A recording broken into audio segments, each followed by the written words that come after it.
Hey DIYers, welcome back to the second video in this series of the new home construction.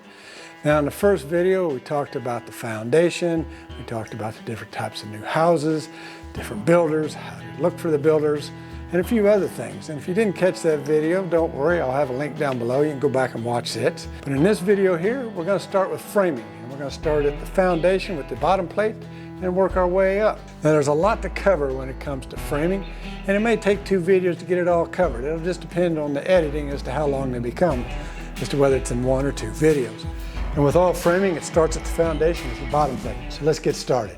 First, let's talk about your bottom plate and how it's attached and sealed. Now, as you can see here, I'm showing you pictures. Those plates we saw sticking up out of the concrete foundation next to us, it's definitely how they tack down this bottom plate to the concrete. They fold it over and put nails. The other thing you'll see is these little nails here with these kind of yellow rings around them. I don't know what they're specifically called, but it's a hammer gun that puts it in. And basically, they're concrete nails with a washer on them. You put them in this little gun, and it's got a charge behind it, and you can get different charges from light to heavy. And it's like a .22 caliber bullet that's shooting these in, obviously without the bullet part. Put it on here, and you pull the trigger, and it shoots that nail in with that charge. And it sounds like 22 going off when it does it. It's kind of neat and fun to use. But you can see that's how they put this down, and then they've also got some, it looks like some steel nails that they hammered in by hand. But what I really want to focus on is how the concrete to this bottom plate is sealed in your house. Now, I thought it was code, but apparently not, that they had to use a product called Seal Sealer, and it's a foam material that's as wide as whether it's a 2x4 or a 2x6 that you put between the concrete and your bottom plate, and that's what helps conform and seal the inconsistencies in your concrete compared to your 2x4. But as you see in these pictures I'm showing you here, they don't have any of that on there. In fact, in this one here, you can see daylight under it. So it's definitely not sealed. They're going to be forced to come back behind and do something to fix that, and I'll show you. And you're going to be relying on that person to want to do his job and do it well. The Seal Sealer by itself is good. It's code. It can be better. And how can it be better?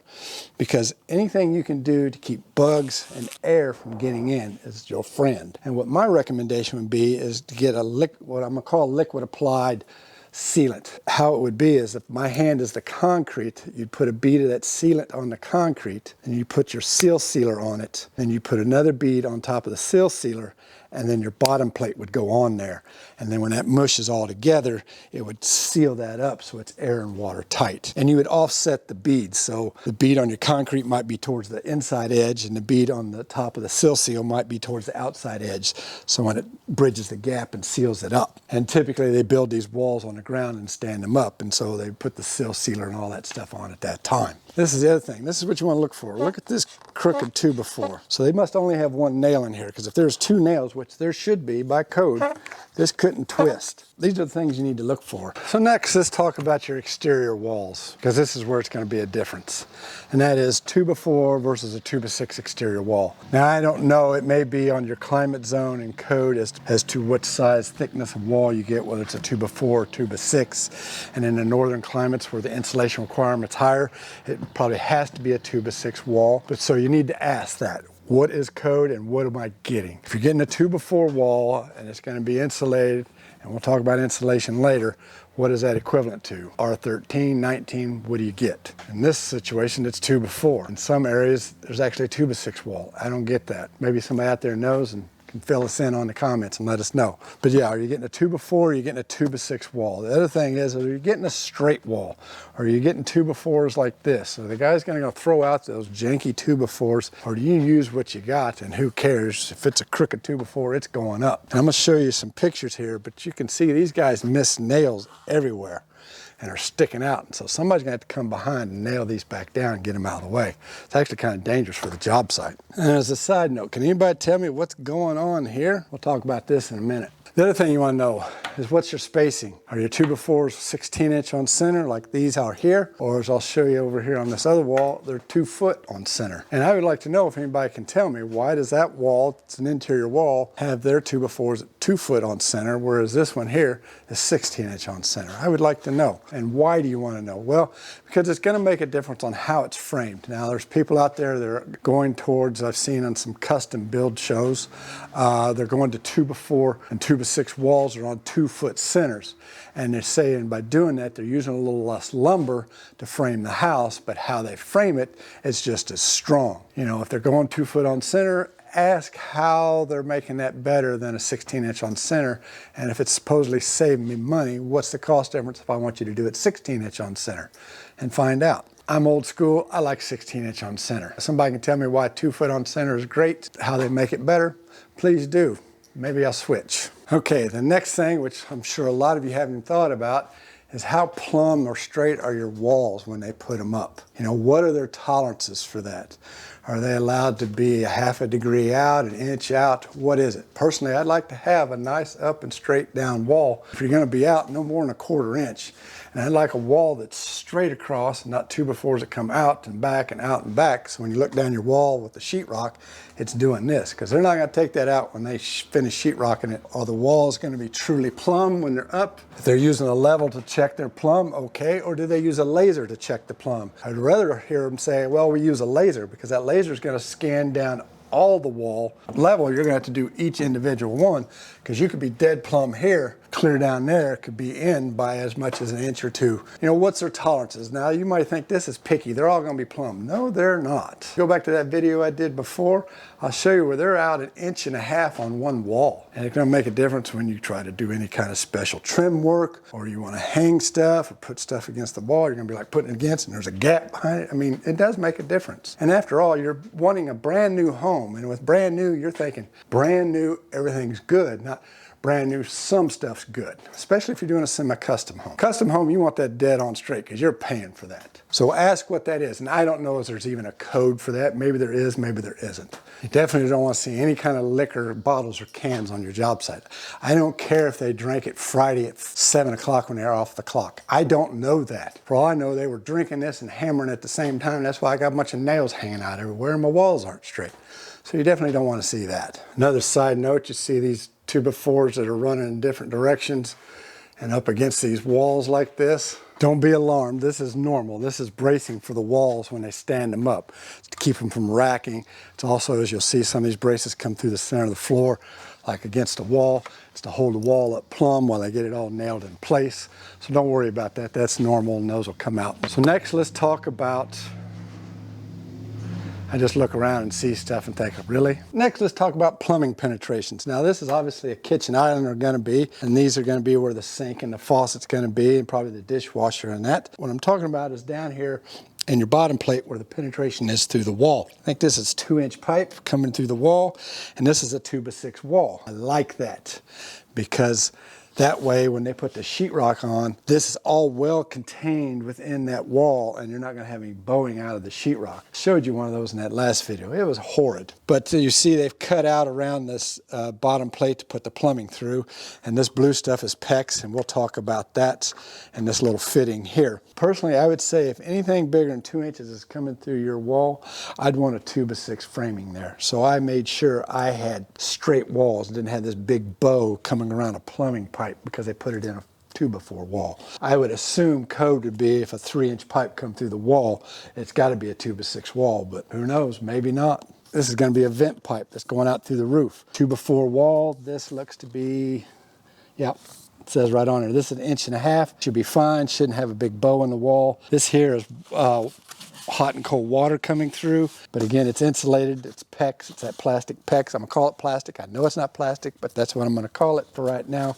PEX piping, and this is insulated because it's in the wall. It's narrow. The wall shouldn't bow around this when they sheetrock it. I like that. And this is what I'm talking about. Here's a 3-inch drain pipe. It's gonna be for the toilet, I'm assuming, upstairs above us. I'm in the laundry rooms where I'm at, because this here is a hookup for your washer. But you see, you got this 3-inch pipe. They had to cut all the 2x4 base plate out to get it in. In fact, when they cut it so bad it split it. So you got this half split board as your bottom plate here. And you can see they got these metal plates over it, and that's probably code to keep anybody from driving nails when they do the sheetrock through this plumbing, and they'll hit that and go, oh, get away. But you can see this is bowing out, and so when they sheetrock that, that may show up. And that's what I'm talking about. If you're gonna have a 3-inch drain pipe through your wall, make it a 2x6 wall so you don't have that. But here's what I really wanna know, is this right here. They stubbed this out as a 2x6 for this drain pipe to go in here. That's great. but this is 2x4 to 2x6. So what are they gonna do? Have a wall that comes here, then down, then over? Or are they just gonna have it come over and kind of halfway hook it in here? It'll be interesting to see how this is gonna work. It's got 2x6 here, 2x4, 2x4. These are the things to look for and know.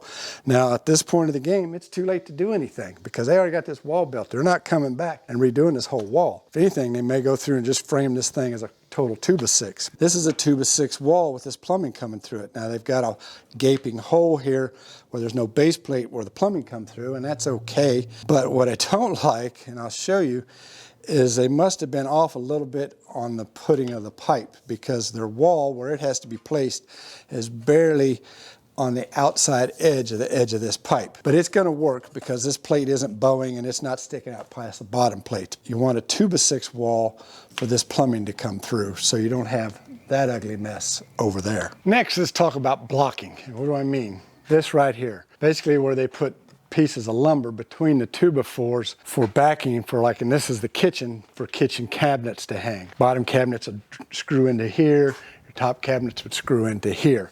Now, as you see, they're going to give you blocking, and it's going to be standard code, whatever, for kitchens and bathrooms. Make sure you plan ahead in the future of what you might want to do. While you got blocking here and you got plenty of it for cabinets, that's great. But what about in your living room? So we're in the living room here. It's a 2-story. It's going to be a vaulted ceiling looking thing that I'm assuming. Over here's the patio, so they got windows. What I'm getting at is like over here. So say you're going to hang a big screen TV. If you hang it right here, all you've got is these 2x4s to put it on. So you got to make sure the spacing for the TV hanger matches that. Maybe they do. I don't know. Personally, I'd say, hey, can I get some extra blocking in here? So when I go to hang my big screen TV, I hit plenty of wood and can hang it. That's what I'm talking about, thinking in the future and how you might do things. Get extra blocking where you can, especially in the garage. Maybe you're going to put a workshop out there and you're going to want to hang cabinets out there. Make sure, I would ask for blocking in every 2x4 on every wall, at cabinet height, hanging cabinets at the top, and for floor cabinets at the bottom. I'm standing here in the bathroom. It's another place I'd ask for extra blocking. So here's where the toilet's going to be. I'd ask for blocking across from here if that's where the toilet paper holder is going to be. The tub shower is going to be here. I'd ask for extra blocking up here for a towel rack. Over the toilet here, I'd ask for extra blocking. That blocking's on that side, and this blocking actually for the sheetrock. I'd ask for extra blocking here so I could hang a cabinet above the toilet. That way I don't have to use sheetrock anchors to do it. Sink's going to be over here. They've got some blocking in here for a mirror or medicine cabinet, so that's probably standard. These are things you need to think about. Another place, if you're going to have a 2-story house, you're going to have some sort of railing here. Ask for extra blocking in here for your newel post or your hand railing to nail into so that you got a good sturdy handrail here. As you see, they don't have any blocking. They're relying on this 2x4 and that one. And the edge of this landing comes before this 2x4. So really they only have this if it's wide enough to hit it. So ask for extra blocking, especially on your 2nd story for your hand railings. And one other place I'd ask for extra blocking would be in the laundry room. Your washer and dryer is going to sit here. Maybe you want some cabinets up above them. Ask for extra blocking up here so you can hang your cabinets on. Now, they're going to have to put something across so that you don't hit these pipes. But they can put plates and stuff across there so you don't hit it. But you could still put some blocking and have cabinets on each side over here. One other place I didn't mention, be in your shower for a niche. Blocking in that. All right, so next let's talk about window and door framing, not the windows and doors themselves. What are the components of your window and door framing? Well, you got your seal here, and this is a cripple. Honestly, don't know what these are. I guess they're called quarter cripples, but in my day, they went all the way down. Let me know down in the comments if this is code. But these are cripples, basically to support the sill. Jack stud, and you got your king stud. Your king stud goes all the way to the top plate. Your jack stud goes to the header over your door or your window. It jacks it up. And then you got your header here, 2x, depending on what's going in here, how big a span of a window it is, how big a window, how heavy a window or door will determine how thick this header is. And then these are cripples up here. And the header itself is typically like this one's a 2x, looks like about a 2x8. 2 of them put together, and on the outside, normally they put, what I've seen anyway, is they put some 1/2-inch plywood in between and makes it 3.5 inches. But this particular builder is putting styrofoam, and I'll get you a picture. I don't know, is that his version of an insulated header? Pretty poor to me. What I don't like, and I'm gonna point out, is they've already got siding on the outside here, and I'll show you, and here's the window trim. But the window isn't in yet. Ain't that backwards? Let me know. Definitely ask and make sure they're gonna put full cripples here. Now I've seen people build without even jack studs. So you better make sure they tour as they're putting this in, because if they don't have any, you make them put them in. And this here, I would ask, is that code? Because if it isn't, change it. They're relying on either A, it's not going to get inspected, or they don't care. B, it is code, which is silly. Or C, it's going to be covered up and the inspector won't ever see it. I don't know. And typically your exterior and interior door framing is the same. Again, got a jack stud, a king stud, a header, cripples, crooked cripple. Again, styrofoam on the outside, don't get it. Other thing you want to look at when you hang your doors is the reveal. Is it even all the way around or not? When you shut the door, does it stay shut? Or does it swing open by itself? Ghosting, I think is what they call it. Or when you open it, does it close by itself? If it does, it's not hung right. What I want to show you here is instead of using actual wood shims to shim this door, they use cardboard. They use this cardboard that we're going to talk about that's their exterior vapor sheathing. Are you kidding me? They just ripped up chunks of cardboard, stuck in here, and nailed through it. And even split the jamb right here. And that's what all these nails are, is they had to nail it back on. At least it's a wood frame. I mean, a lot of what's in my house is MDF. And here's the framing on an interior door. Again, king, jack, king, header. This one actually has plywood between it because it's an interior. They're not going to insulate it, I guess. Now, if you're wondering why they got 4 of them right here, it's because it's supporting a beam over above for the rafters for the roof. And so that's why that's there. Make sure they have all these components. One other thing I want to talk about your window framing is your seal sloped. Now, they don't have to frame it sloped, that's okay, and this one isn't. But the question I have is, are they going to do something to slope it so that if water gets behind here, it hits it and runs towards the outside and then just sit on the sill, maybe run to the interior and start to rot the interior. Commonly what you'll see is they'll take lap siding or cedar lap because it's tapered, and it's tapered like a 5 degree. Nail that on here, and there's your sloped seal. I would definitely want a sloped seal. Like I said, a lot of what I'm gonna talk about is to get a watertight, airtight house that you can live in. And that's one of them right there. So now let's talk about how they seal your windows and doors from the outside. As I mentioned, it'd be nice to have a sloped seal. In these homes, they do not. As you see, it's this paper right here. Actually, it's kind of a sticky tape stuff they put in there. And then underneath here, I'll get you a close-up, is just silicone caulking, and that's their weatherproofing. Now I know from other houses around here I've looked in, they will come back behind and spray some spray foam around these edges to air seal that, which is what a lot of people do, and that's fine as long as they do a good job. But how do they seal it from the outside? Well, let's go see. Now, as you see on this particular house on the outside, they use a flashing tape that they put around the top and the sides, and you do it as what they call shingle fashion.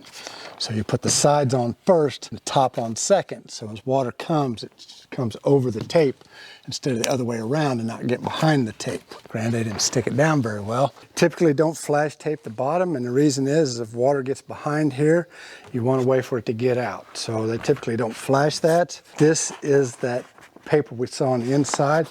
They must have put some sort of glue or something on it because it's not sticky here, but on the inside it is. And that's their water protection for this seal along with that silicone. It'll work for a while. Come down the road a few years, it's liable to fail. But the nice thing is they're going to come around at least spray foam the edges so it air seals it up. If you want a good flashing, whether it's a tape flashing, a liquid with a tape, doesn't matter, as long as it's well flashed. And the same would go for your doors, your exterior doors. But I don't know how that's going to work on this particular door because they already got the siding in and the door's not in, which means they can't tape flash around it on the outside. Guess they're going to rely on the spray foam on the inside and the fact that it's covered. But it's not all about the water, it's about the air too. Now we've covered the framing from the bottom plate at your foundation all the way up to your doors and your windows. And I think we'll end the video here because it's getting pretty long. Now be sure to come back for the next video because we're going to continue talking about framing, and we're going to start at the second story and go up to the roof and the shingles and talk about stairs and everything in between there. Now, if you're in the middle of buying a brand new home or thinking about building a brand new home or even in the middle of building a brand new home, I hope you found this video very helpful and insightful. And it made you think, you know what? Maybe I do want that in my new home. Or, I need to watch out for that and make sure they don't do that in mine. So maybe I need to be a little more hands-on in my house when they start to build, so they don't do all this crazy stuff that he's showing out in this video. I think you should. I mean, after all, you're buying a brand new home or you're building a brand new home to not have problems. That's why you're building or buying a brand new home, so you don't have those problems. If you want problems, you can go buy an older home. I mean, let's face it, you can get all the problems you want buying an older home, but that's not what you're after. You want a brand new home that's good to go when you get in it, and good to go for many years in the future. Now, if you've lived in a brand new built home, or you're in the middle of building your brand new home, and you want to share with us in the comments down below some of the issues you had, whether they be good or bad, that would be great, because it would be helpful for all of us. I mean, we'd sure like to know, the goods and the bads as far as building your brand new home and the things you had to go through. Now, if you missed the first video where I talked about the foundation and the things to plan for and look for before you start building a home, click on this link right here and it'll take you right to it. It's a playlist where I have that and another video where I toured some new homes being built and showed you all the crud, let's say, the mistakes, the oopsies, the who don't give a care kind of mistakes, I'm going to call, when they build a brand new home. I think you'll find it interesting that, yes, this is what happens when they build a brand new home. So until next time, happy DIYing!